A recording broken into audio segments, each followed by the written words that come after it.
오늘 12번째 강좌입니다. 오늘은 여러분들께 사제팔정도를 주제로 말씀드리고 앞으로 당분간 한 서너 강좌 정도는 초기 불교에서 서가모니 부처님께서 가르쳐 주셨던 위대한 가르침에 대한 부분을 설명드리려고 합니다. 사제팔정도, 여러분들 익히 알고 계시는 초기 불교의 교리고, 또 이 사제팔정도야말로 사실은 우리 불교의 근본적인 교설이 될 수 있는 위대한 선언이고, 또 제가 부처님의 생애에서 말씀드렸던 대로 이어른이 처음으로 사르나스 녹야원에서 5명의 비구를 위해 설법하실 때의 내용이 바로 이 사제팔정도였다고 저희들은 믿고 있는데, 사제라고 했을 때의 제라고 하는 말은 사뜨야라고 하는 인도말을 번역한 것인데, 사뜨야라고 하는 말은 진여, 변하지 않는 아름다운 세계, 이런 의미가 되고요. 그래서 4가지의 위대한 진리, 그리고 팔정도라고 하는 것은 8가지의 올바른 길, 이렇게 되는데, 자, 우선 이거는 여러분들 다 잘 아시는 대로 사제는 제일 먼저는 고와 집, 그리고 세 번째로는 멸과 도, 이렇게 이제 요 고와 집이 쌍을 이루고 있고 멸과 도가 쌍을 이루고 있는 이런 어떤 하나의 형태를 취하고 있는데, 고라고 하는 것은 이제 흔히 팔고라고 우리가 이야기하는 것입니다. 고통의 종류를 8가지로 축약을 해서 설명하신 겁니다. 생로병사, 태어나야 되는 것 괴로움이다. 늙는 것, 병드는 것 괴로움이다. 죽어야 하는 것도 괴로움이다. 생로병사 모든 것이 괴로움이죠. 5번째, 애별리, 사랑하면서도 헤어지지 않으면 안 되는 것 고통이다. 6번째, 원증회, 미워하면서도 만나지 않으면 안 되는 것 고통스러운 일이다. 구불취, 구하나 얻어지지 않는 것도 고통이다. 8번째, 오온성, 우리들의 색수상 행식 오온이 치성하게 일어나는 일이 고통이다.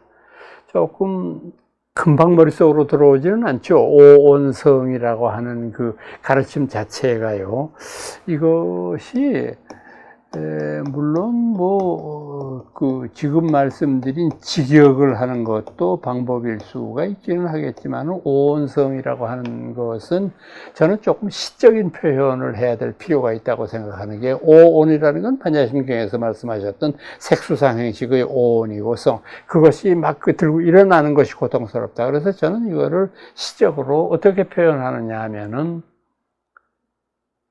번뇌의 숲을 위에 뿌리박고 있는 내 몸이 존재하는 것이 고통이다. 그럴듯하지 않습니까? 번뇌의 숲을 위에 뿌리박고 있는 내 몸이 존재하는 것 자체가 고통이다. 그래서 이거를 팔고라고 불렀던 거죠.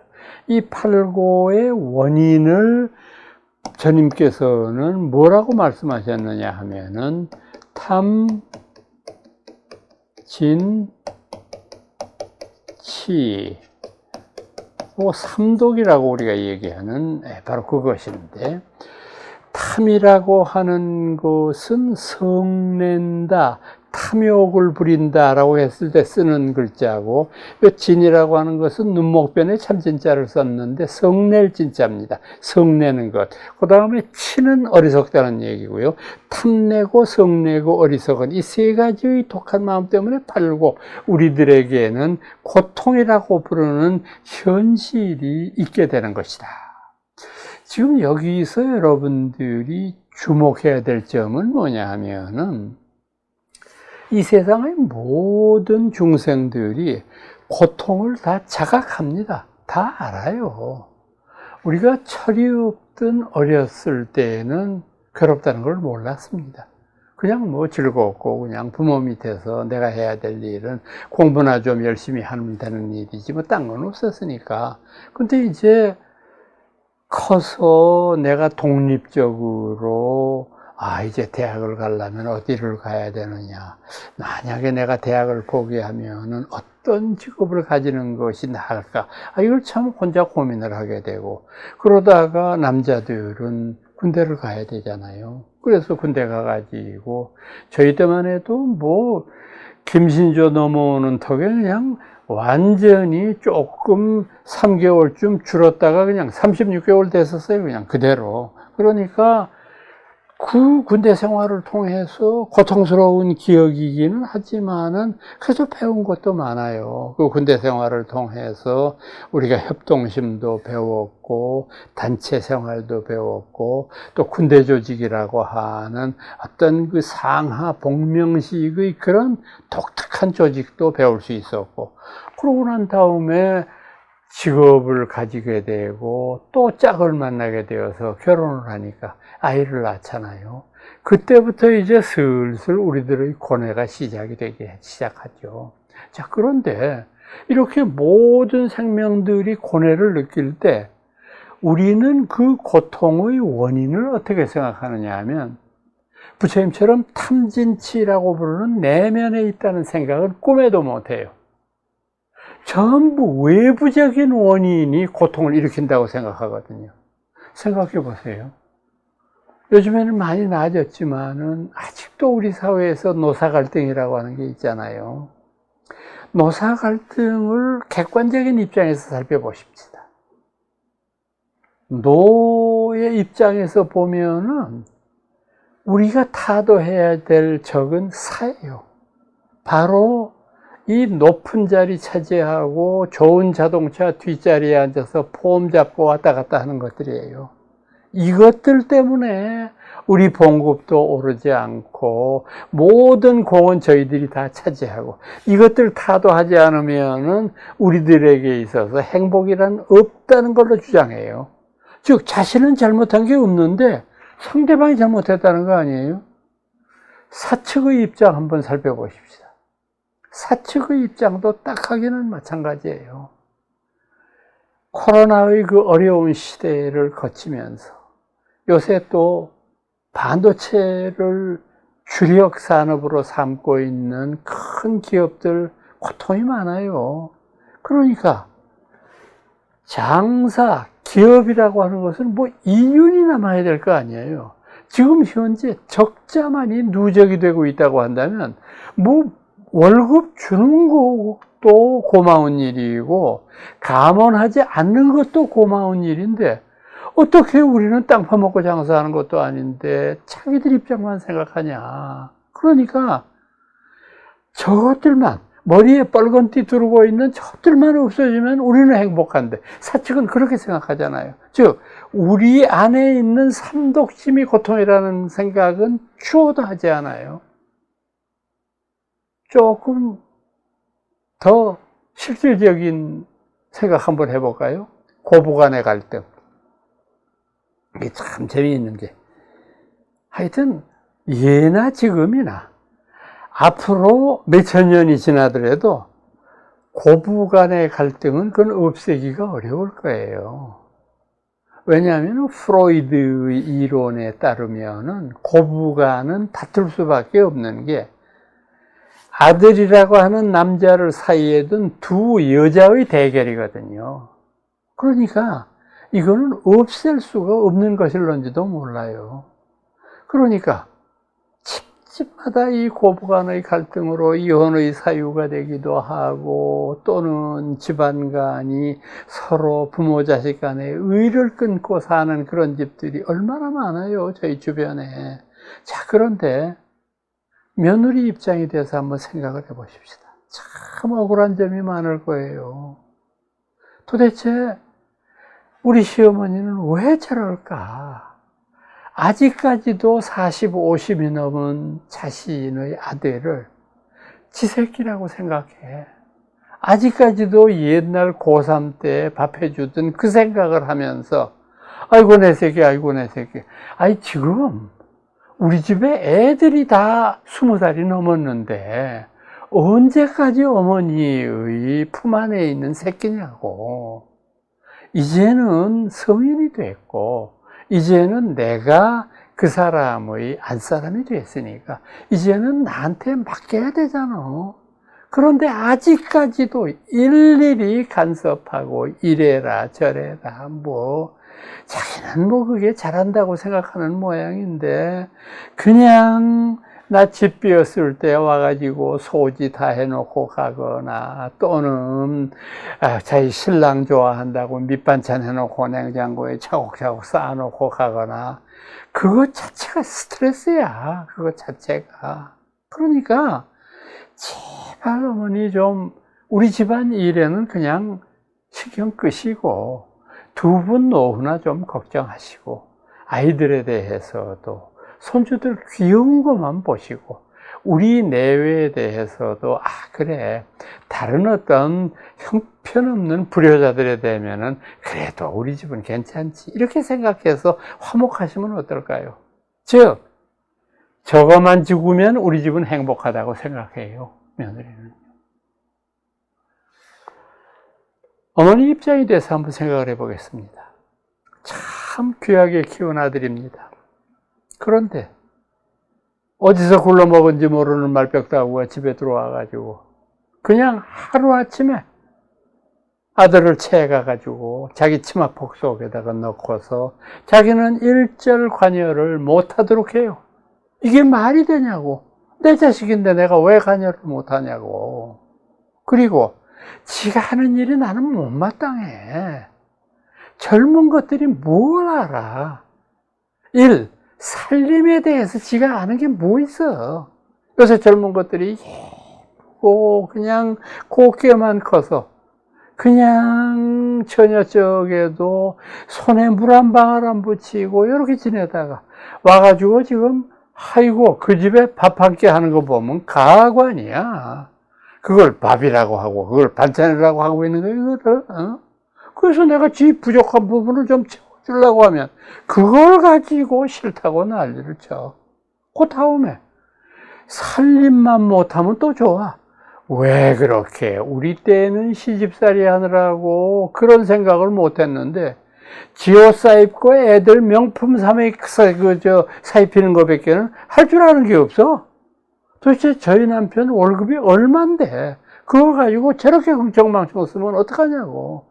저축하라고 그래도 잔소리 좀 그만하라고 그러지. 내일 내가 알아서 한다 그러지.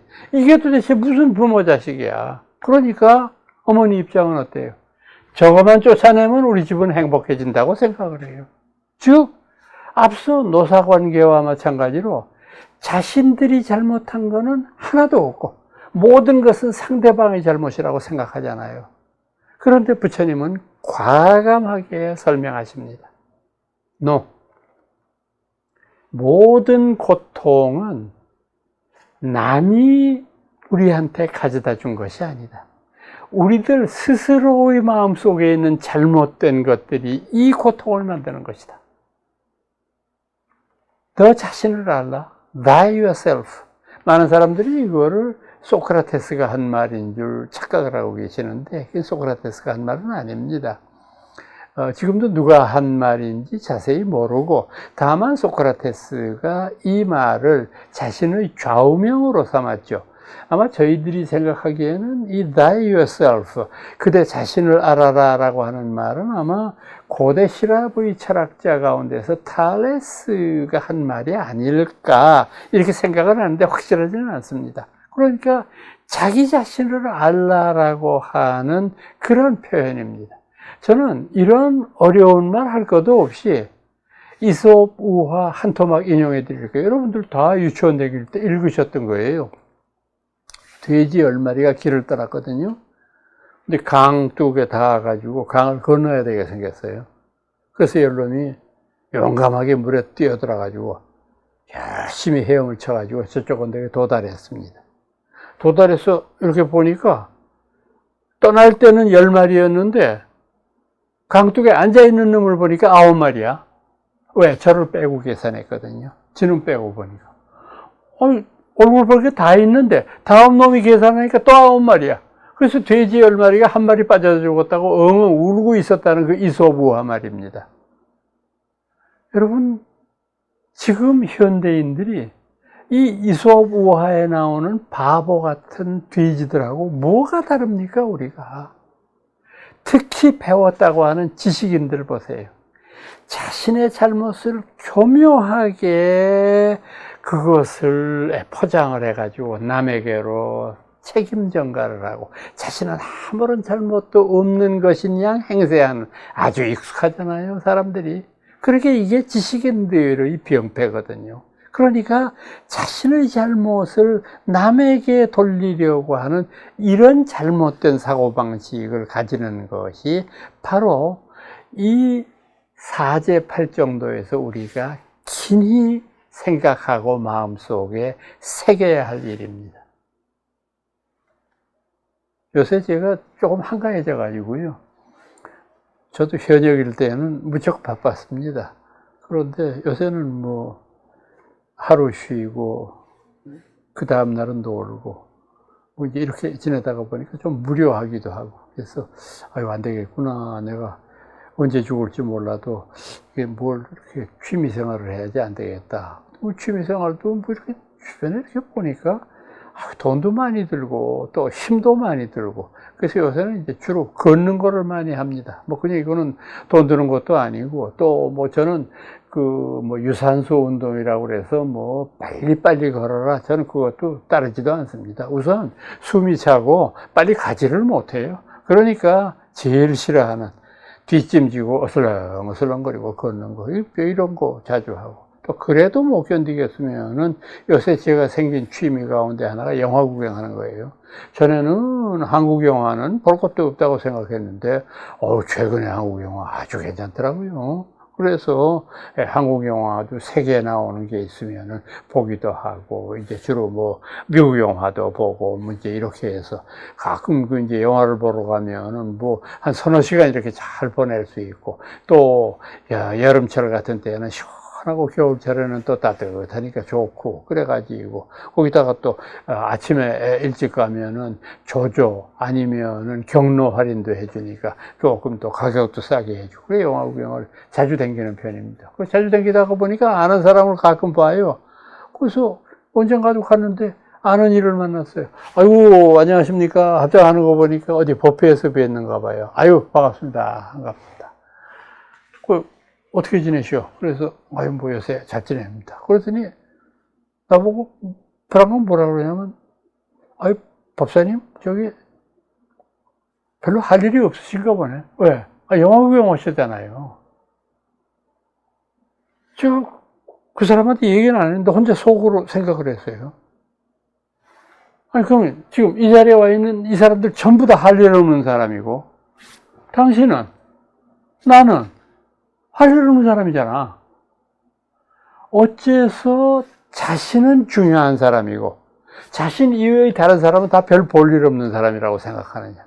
이게 이솝우화에 나오는 돼지구나.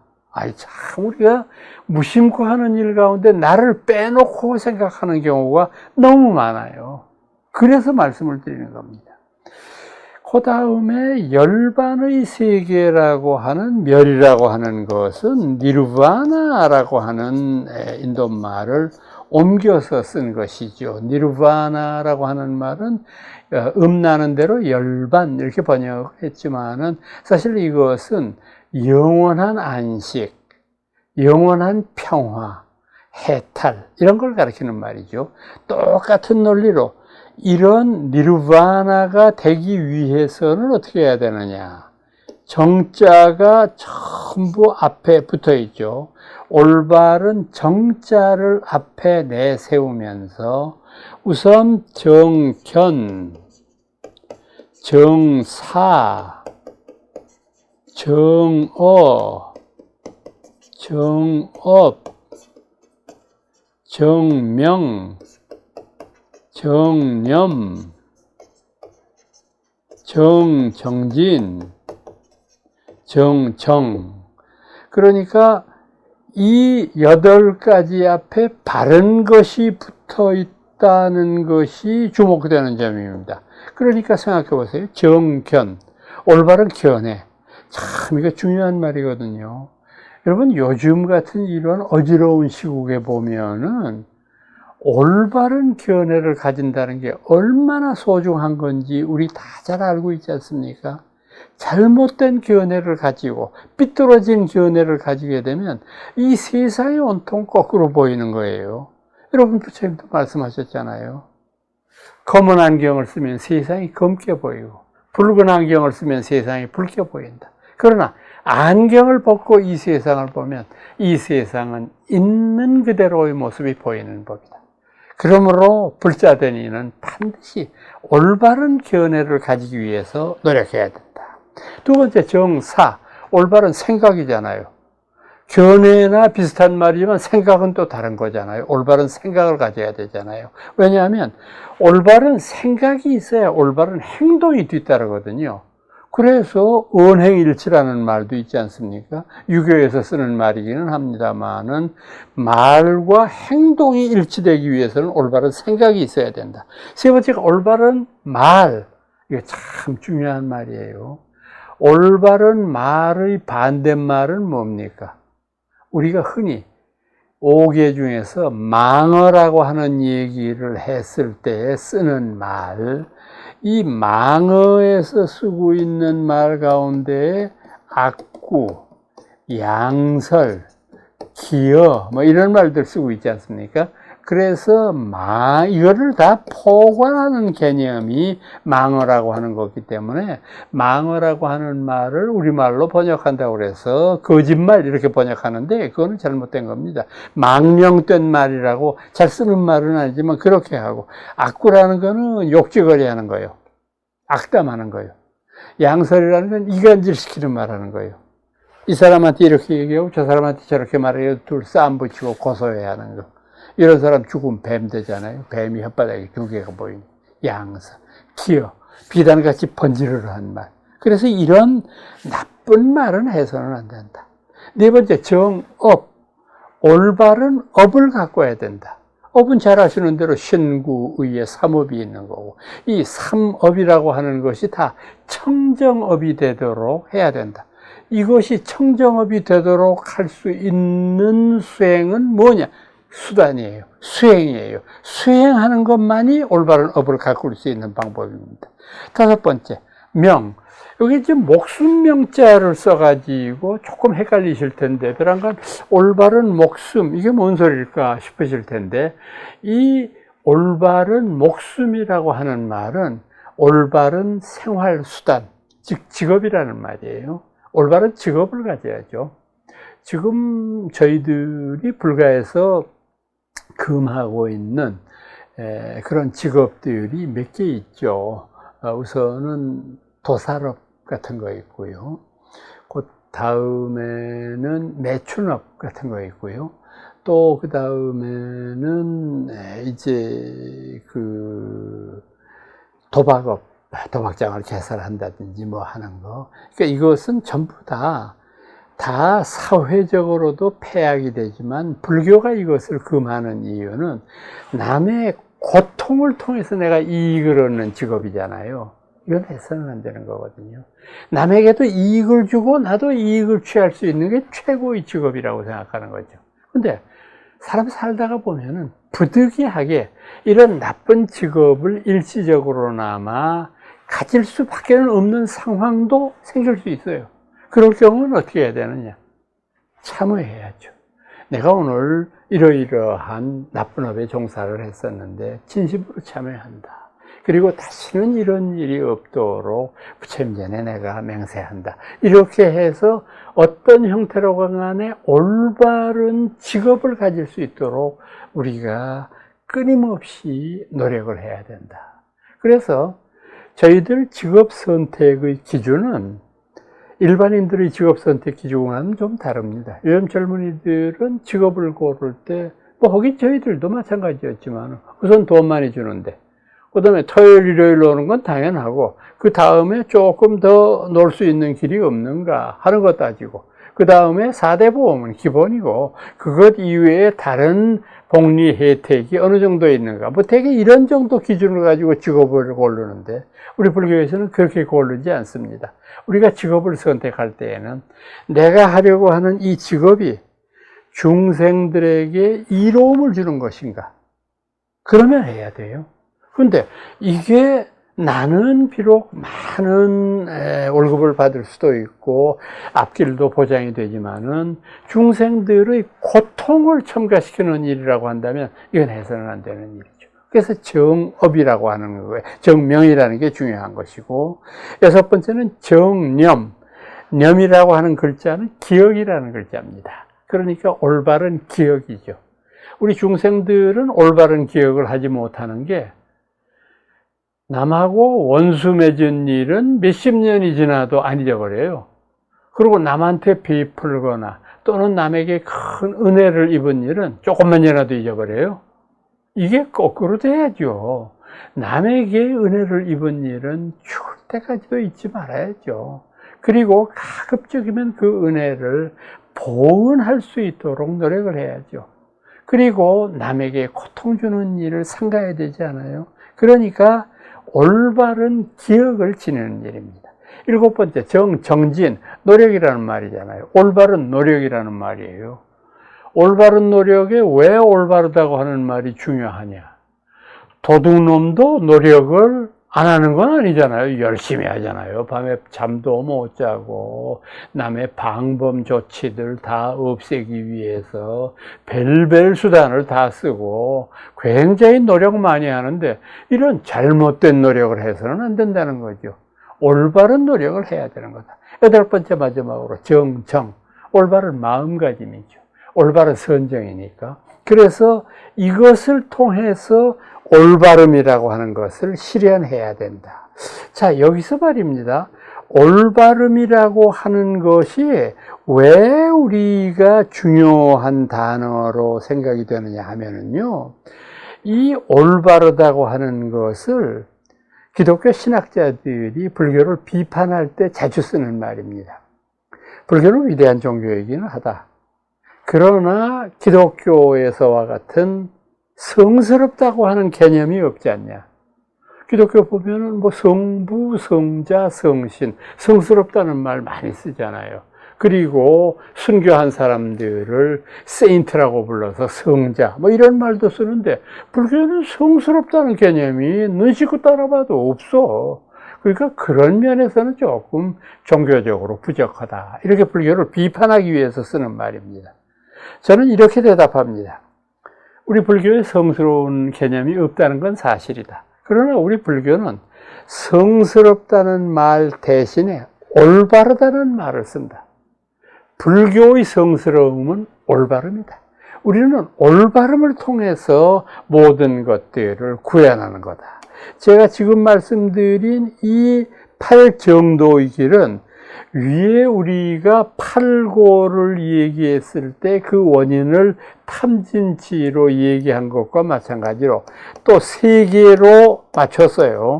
계, 정, 회, 사막이라고 얘기합니다만은 이것으로 맞추었다. 참 이 불교를 이렇게 이론적으로 완성시켰던 부파불교의 사상가들이 정말 천재예요. 어떻게 이렇게 모든 것들을 수학적인 단위로 철저하게 한 치의 오자도 없이 맞추는지.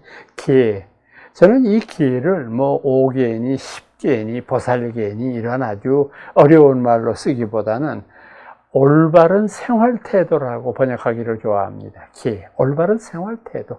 우리가 사는 데는 인간답게 살기 위해서는 해야 될 일과 하지 말아야 될 일이 있다. 이걸 잘 구분할 줄 아는 게 올바른 생활태도다. 정, 조금 전에 말씀드렸죠. 올바른 마음가짐. 근데 이 정이라고 하는 것은 영어로 번역할 때 보면 concentration이라고 번역을 해요. 이거를 meditating이라고 번역하지 않거든요. meditating은 명상이라고 하는 말인데, concentration이라는 것은 정신 집중이라는 말이거든요. 초기의 불교 선정은 정신 집중이거든요. 부처님이 보리스 밑에서 깨달음을 얻으셨을 때에도 이 정신 집중을 통해서 대각을 얻으신 거거든요. 그러니까 정이라는 것은 올바른 정신 집중을 통해서 대각을 얻는 수행이라는 걸 의미합니다. 회라는 건 뭘까요? 반야죠. 반야의 예지에 의해서 이 사물의 잘못된 점을 구분하고 그리고 나쁜 일에 떨어지지 않도록 노력하는 삶의 태도, 이것을 통해서 우리는 올바른 열반을 얻게 된다. 즉 탐진치가 팔고라는 결과를 낳는다면 계정해는 니르바나라고 부르는 행복의 경지를 이룩하는 것이다. 이것이 바로 이른바 탐진치를 극복하는 사성제의 태도입니다. 그래서 이런 올바름이라고 하는 것을 내세우는 사제팔정도야말로 초기 불교에 있어서 가장 핵심적인 가르침이라고 말할 수 있습니다. 오늘은 여러분들께 사제팔정도에 대한 해설만 드렸습니다. 다음 시간에 뵙겠습니다.